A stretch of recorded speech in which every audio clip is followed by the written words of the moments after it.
안녕하십니까. 평생투자 파트너입니다. 오늘은 8월 10일 화요일입니다. 오늘은 그 회원분이랑 잠깐 통화를 하다가 뭐 이런 이야기를 좀 했는데요. 종목은 이따가 뭐 종목 이야기를 좀 해보겠지만 어떤 기준이 확실히 좀 필요한 것 같다라는 생각을 하거든요. 예를 들어서 저희는 어떤 뭐 내재 가치를 일단 좀 나름의 내재 가치를 좀 구해보고 그 다음에 기술적인 어떤 차트와도 좀 이렇게 중첩을 해가지고 우리의 어떤 기준에 맞는 것들을 좀 이렇게 좀 매수하고 매도하고를 좀 하고요. 대신에 지수 같은 경우에는 추세를 있는 그대로 좀 보려고 합니다. 왜냐하면 코스피 지수의 어떤 내재 가치를 구할 수가 있을까? 왜냐하면 지수 자체가 독립되어 있는 게 아니기 때문이죠. 어, 예를 들어서 이런 거죠. 만약에 코스피의 어떤 그 지수의 어떤 상승률을 좀 보려면 뭐랑 가장 좀 연관이 있을까 이렇게 찾아봐야 되잖아요. 뭐가 좀 좋아져야 지수가 좀 상승하지. 그러면은 당연히 실적이겠죠. 근데 실적 중에서도 코스피의 12개월 선행 EPS와 좀 유사한 어떤 좀 흐름을 좀 보이고 있고 이러한 선행 EPS는 이에 또 연관이 또 깊은 게 수출 데이터이잖아요. 그쵸? 그러면 수출 데이터가 좋아지고 EPS, 선행 EPS가 좋아지면 지수가 오르는데 그러면 이 수출 데이터라는 것은 뭐가 좋아지면 좋아질까? 이렇게 계속 꼬리를 좀 물고 가보면 뭐 미국의 어떤 ISM 제조업 지수가 있을 것이고 이 ISM 제조업 지수가 만 보면 되느냐라고 하면 또 그게 아니죠. 왜냐면 어, 예를 들어서 어떤 수출 데이터 중에서도 이제 뭐 예를 들어서 뭐 반도체 어떤 수출 데이터를 좀 보면 그것을 가지고 또 종목을 또 매매할 수도 있잖아요. 근데 삼성전자 같은 경우에는 이런 반도체 데이터들보다도 혹은 ISM 제조업 지수들보다도 더 빨리 선행해서 움직이거든요. 그러면 이것보다 더 좀 더 빨리 움직일 수 있는 게 있을까? 뭐가 좋아지면 될까라고 생각해 보면 최근에 들어서 점점점 중국 PMI 지수가 먼저 선행하고 미국의 ISM 지수가 움직이고 뭐 이런 것들이 좀 있는 것 같아요. 그리고 이런 ISM 지수는 한국의 수출 증가율이랑 또 비슷해지고 이렇게 계속 꼬리꼬리를 물게 되면 계속 어떤 가정을 하는 거거든요. 근데 불확실한 것을 계속 쌓으면 사실 이거는 모른다로 보는 게 좋아요. 그래서 저희는 있는 그대로 지수는 좀 있는 그대로 좀 보자라는 좀 생각을 하고 있는데요. 근데 여기서 더 어려운 게 뭐냐면 뭐 데이터를 보면 되지라고 할 수 있는데 예를 들어서 한국의 수출 데이터가 좋아지려면 아까 말씀드렸듯이 미국의 ISM 제조 지수나 중국의 PMI가 좋아져야 될 텐데 그렇다면 얘네들이 좋아지려면 뭐가 좋아져야 될까라고 또 생각해 볼 수 있잖아요. 그렇게 되면 어떤 중국 같은 경우에는 어떤 정책들이죠. 특히 이제 환율 정책을 좀 환율이나 어떤 통화 정책을 좀 봐야 될 필요가 있고 그 다음에 최근에 뭐 중국이 약간의 그런 모습이 보이긴 하고 그 다음에 미국 같은 경우에는 최근에는 뭐 인프라 투자 정책들 이런 정책들을 좀 봐야 되는 거거든요. 근데 정책이라는 것을 예측할 수 있을까요? 이거는 아무도 알 수 없는 거라고 생각하거든요. 그러니까 저희 단순한 이런 그러니까 개인 투자자의 생각에서는 지수를 예측한다? 시황 한두 가지 어떤 뉴스를 가지고 혹은 수급을 가지고 지수를 예측한다? 이것은 거의 불가능에 가까운 어떤 도전이 아닌가, 좀 무모한 도전이 아닌가 이런 생각이 들어서 지수는 그냥 있는 그대로의 추세를 좀 보려고 합니다. 추세는 세 가지가 있을 수 있겠죠. 첫 번째는 상승 추세겠죠. 그러니까 저점과 고점이 계속 높아지는 상승 추세가 있고, 두 번째는 하락 추세가 있겠죠. 그러니까 고점과 저점이 계속 낮아지는. 그 다음에 나머지는 횡보. 추세가 없는 거죠. 뭐 횡보 이런 것들. 이렇게 그냥 보는 것이죠. 그래서 코스피 지수를 보면 이건 지금 코덱스 200인데요.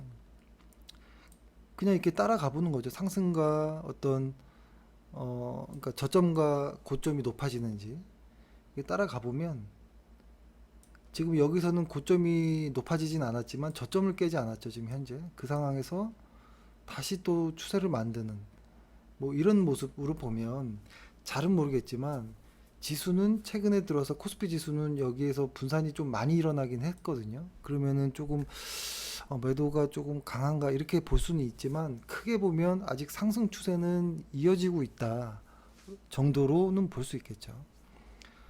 그래서 지수는 저희는 사실 이 정도로만 보고 웬만한 시장 어떤 시황 이야기 이런 것들은 좀 안 보려고 노력을 좀 하긴 합니다. 근데 이제 여기서 가장 좀 눈에 띄는 게 그런 거잖아요. 뭐냐면 어, 과거보다도 한국의 PER이 좀 상향된 듯한 이런 느낌은 확실히 좀 받는 것 같아요. 특히 그것이 코로나 이후인 것 같은데 코로나 이후에 어떤 한국의 PER이 예전에 항상 이야기 나왔던 게 뭐 S&P 500은 PER 몇 배인데 한국은 PER이 몇 배 항상 저평가를 받는다 이런 이야기가 많았었잖아요. 근데 이것이 코로나 이후에 뭔가 조금 레벨업된 이런 느낌은 좀 있는 것 같아요. 과거의 어떤 뭐 10배, 뭐 언저리 이런 느낌보다는 11배, 12배 뭐 이렇게 좀 넘어가는 느낌을 살짝 봤는데 이건 좀 지나봐야지 알 것 같긴 합니다. 왜냐하면 처음으로 만약에 레벨이 상승했다면 이런 거겠죠. 어떤 레벨이 상승한다면 어떤 이렇게 PER의 어떤 밴드가 있다가 상승하려면 올라가서 다시 이렇게 돼야 되잖아요. 레벨이 상승한다면. 그죠?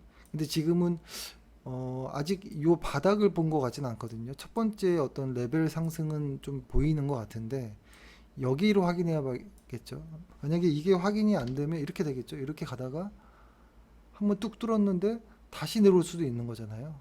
그렇기 때문에 요것이 지지가 되는지 조금 봐야겠지만 확실히 수출이라든지 어떤 OECD 선행지수 중에서도 지금 최근 들어서 중국을 제치고 가장 높은 어떤 숫자가 나오고 있잖아요. 그래서 그런 부분을 보면 지금 이렇게 길게 하락한 것이 길게 횡보하는 것이 레벨이 조금 굳어지나 이런 상상도 좀 하긴 합니다. 근데 하지만 어떤 증가율이라든지 증가율의 둔화, ISM 제조업 지수의 어떤 둔화, 그 앞서서 중국 PMI가 더 빨리 꺾였던 이런 모습들을 보면 약간의 지표에 대한 좀 걱정은 좀 있긴 있습니다. 확실히 있고 어, 근데 아까 또 하나 좀 설명해 보면 삼성전자 같은 경우는 이거보다 더 빠르다라고 했잖아요.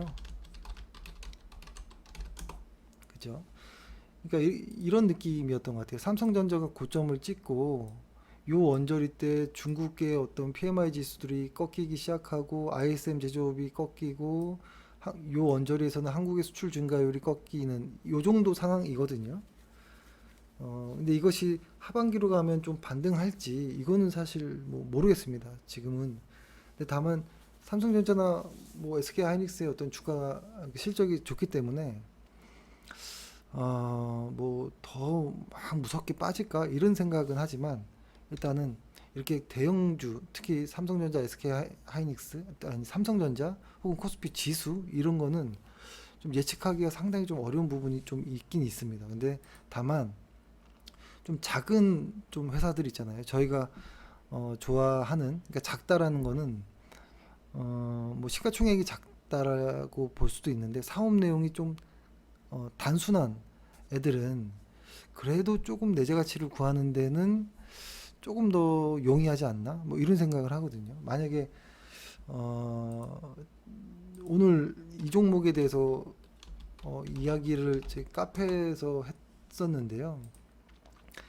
어, 그러니까 이런 거죠. 예를 들어서 코덱스 200 같은 경우에는 200 같은 경우에는 그냥 추세를 있는 그대로 좀 보는 게 어떨까라는 생각을 하는 거죠. 예를 들어서 뭐 이런 상승 추세가 있으면 그냥 상승하는구나라고 보고 시장을 판단하는 반면에 추세가 이게 꺾였을 때, 꺾여고 이렇게 내려갈 때, 어디가 바닥이다 이런 생각보다는 그냥 계속 하락하고 있구나 이런 생각을 좀 갖고 있습니다. 그게 뭐냐면 그 지수를 볼 때는 조금 늦게 판단이 되고 는 것 같아요. 그러니까 하락하던 지수가 이게 딱 저점을 잃었을 때 사실 이때는 알 수 없고 한두 번 좀 몇 달이 정도 지나서 지수가 다시 추세를 만드는구나 이렇게 알 수 있는 것 같고, 그러니까 이 저점에서는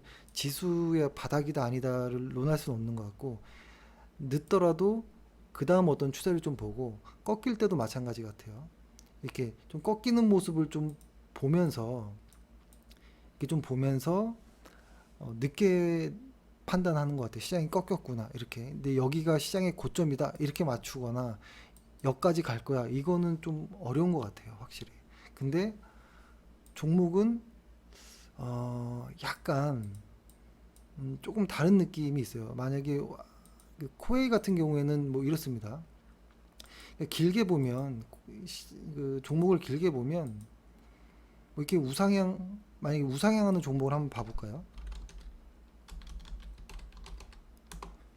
이렇게 쭉 우상향하는 종목들을 보면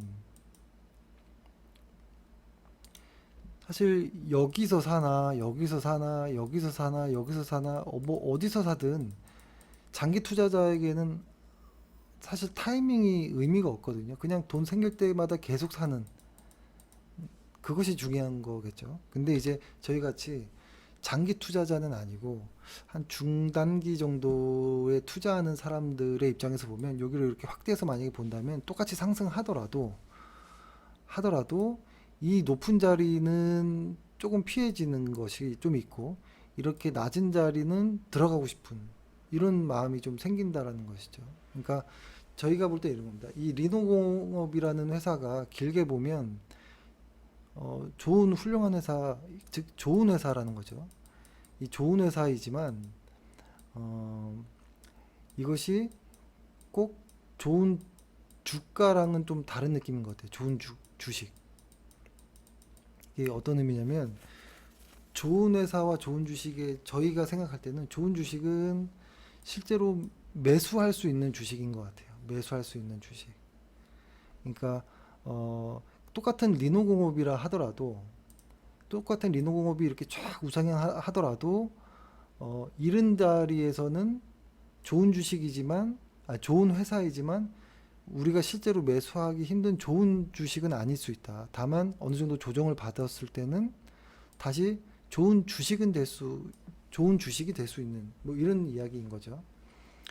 그러니까 길게 보는 장기 투자자에게는 아무 의미 없는 이야기일 수도 있지만 저희 같은 중기 혹은 단기적인 그러니까 저희의 시간 개념은 한 3개월에서 6개월 정도를 좀 짧은 느낌으로 보고 6개월에서 한 1년, 1년 반 요 정도를 좀 중기 정도 이렇게 보거든요.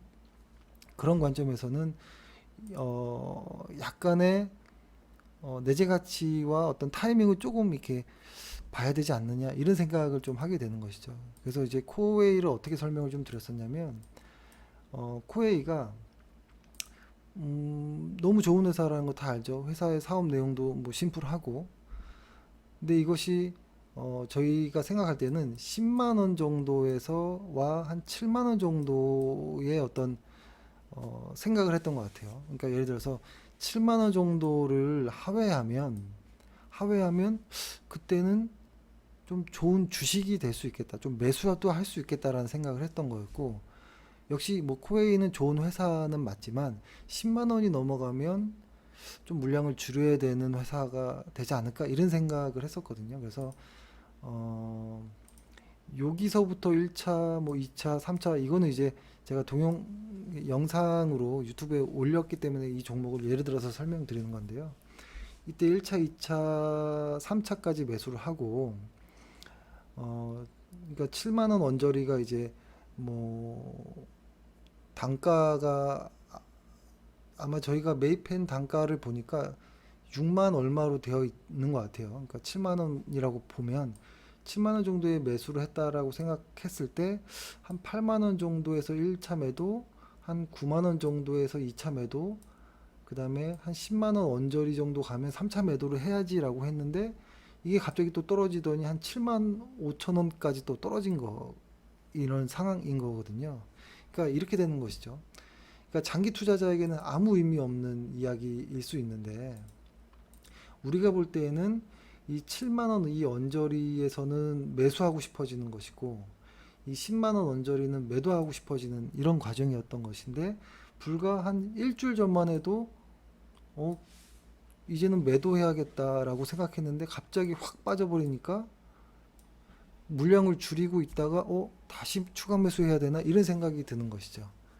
그러니까 이게 지수랑 좀 다른 부분이 있는 것 같아요. 근데 이거를 예를 들어서 저희는 이 7만 원이라는 어떤 적정 주가를 나름대로 좀 구해서 결정을 한 것이고 10만 원이라는 목표 어떤 가격도 어떤 내재 가치를 좀 구한 것이고 그 다음에 이 언저리의 기술적인 어떤 차트가 좀 일치될 때 좀 해보자 뭐 이런 생각인데 그러니까 중단기 투자자는 좀 호흡이 더 빨라지는 부분이 있는 것 같아요. 이것이 어떻게 보면 단점일 수도 있겠지만 매매 기회는 상당히 많을 수 있는 부분도 있겠죠. 그러면서 실수도 많아질 수 있는 거고 매매가 많아지면 실수가 많아지니까 뭐 그런 것이죠. 최근에 근데 이 뭐 10%가 넘게 하락한 뭐 이런 부분은 뭐 말레이시아 어떤 뭐 락다운 이야기가 나오고 있는데요. 아마 뭐 시장에 이 회사의 어떤 경쟁력이 훼손되지 않으면 시간이 지나면 뭐 다시 회복된다. 뭐 이렇게 개인적으로 생각을 하고요. 근데 그 락다운에 대한 어떤 고민이 있지만 6월 데이터를 좀 보면 온라인으로는 배송 가능한 곳에서는 벌써 이제 영업이 되고 있다고 하니까요.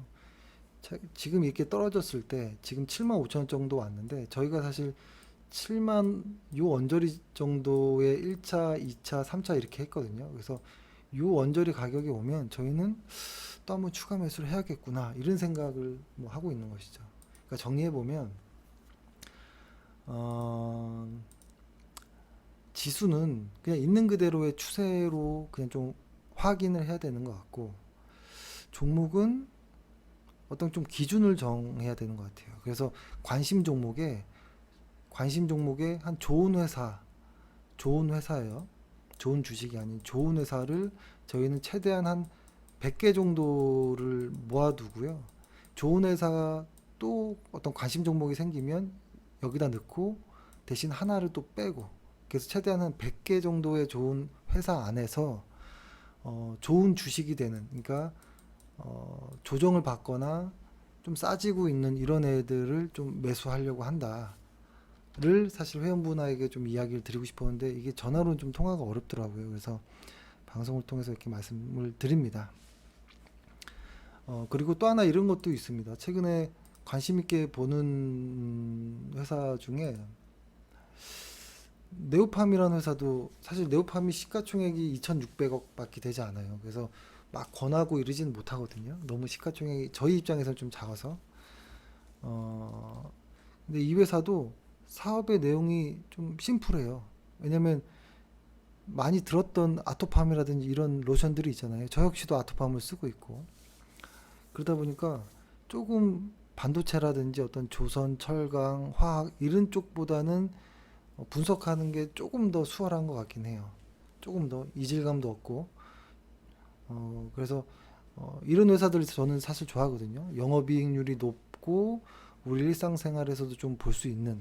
근데 이 회사도 분명히 좋은 회사이지만 이런 구간은 좀 부담될 수 있는 것이죠. 근데 대신에 뭐 이런 구간은 괜찮은데 이렇게 생각할 수도 있는 거고. 근데 불과 몇 달 사이에 어, 좋은 주식이냐 아니냐, 그러니까 매수할 수 있느냐 없느냐가 조금 달라지는 이런 것이겠죠. 저희 입장에서 본다면.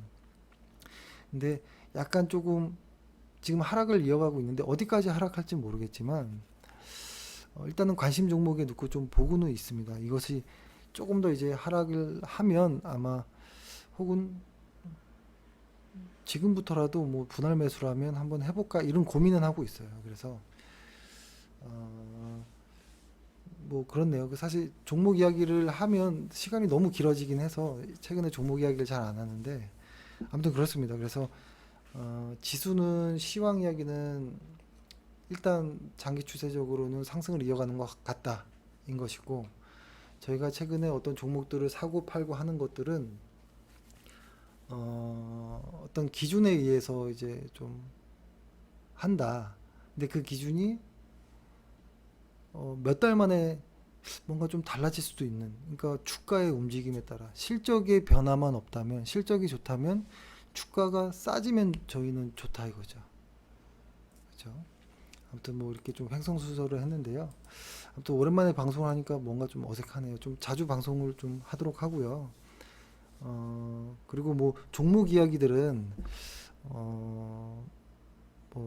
그리고 최근에 그 저희가 그 뭐지? 어, 매도한 종목들은 좀 설명을 해달라 이런 이야기를 좀 하셨거든요. 그래서 저희가 얼마 전까지도 계속 이제 뭐 매도한 종목들을 이야기를 했잖아요. 그래서 저희가 전체 매도한 종목이 있으니까 하나 설명드리면 네오위즈라는 이 종목을 저희가 매도를 전체 매도를 했는데요.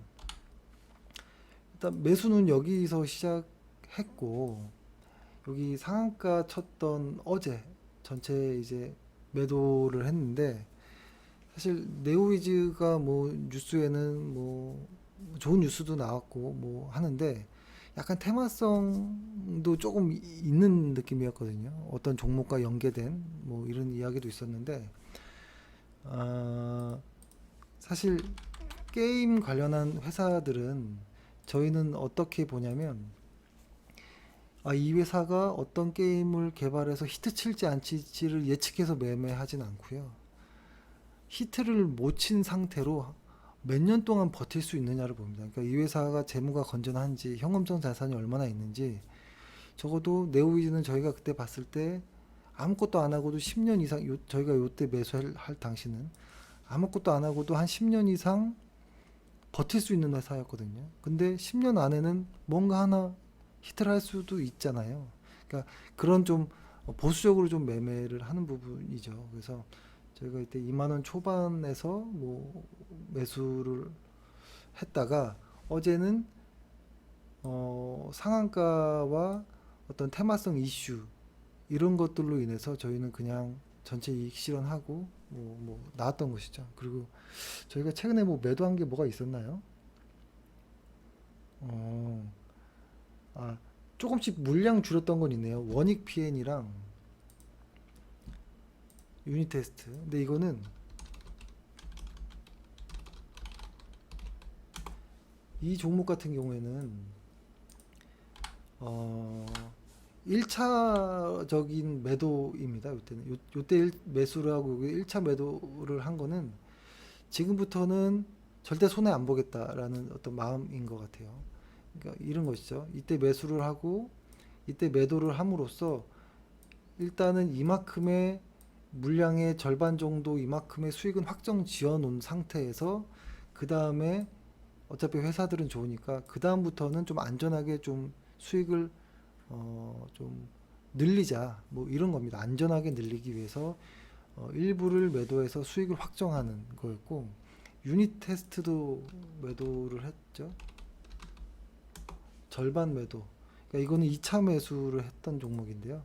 1차, 2차 매수하고 여기에서 절반 정도 매도함으로써 평균 단가 이렇게 보면은 한 이 정도 정도의 어떤 이익을 확보하고 그 다음부터는 절대 손해 보지 않겠다라는 것이죠. 왜냐하면 나머지 물량으로는 계속 가는 거인데 뭐 내가 샀던 가격만 오지 않는다면 일단 나는 절반 매도한 게 있으니까 수익이 확정되어 있는 게 있으니까 뭐 손해 볼 일은 아니잖아요. 그래서 지금부터는 좀 마음 편하게 홀딩할 수도 있는 뭐 이런 것이죠. 그래서 이거는 어떤 기업의 내용이 안 좋아서 매도했다기보다는 어, 뭐라 할까요? 좀 안전을 위해서입니다.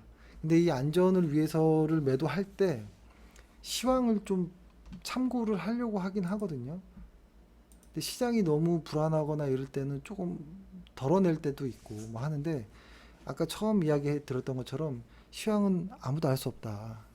것이죠. 그래서 이게 좀 모순인 것이죠. 그렇죠?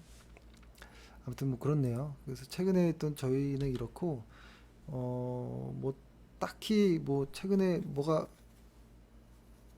크게 뭔가 확 이건 아직은 없거든요. 뭐 7, 8월에 연준 이야기가 뭔가 좀 나올 것 같긴 한데 그건 역시도 알기는 어렵다. 굳이 지금 이야기하는 것도 뭐 노이즈밖에 되지 않을 수 있다라는 생각에 일단은 뉴스는 계속 추적하지만 뭐 딱히 이렇게 이야기는 드리지 않도록 하겠습니다.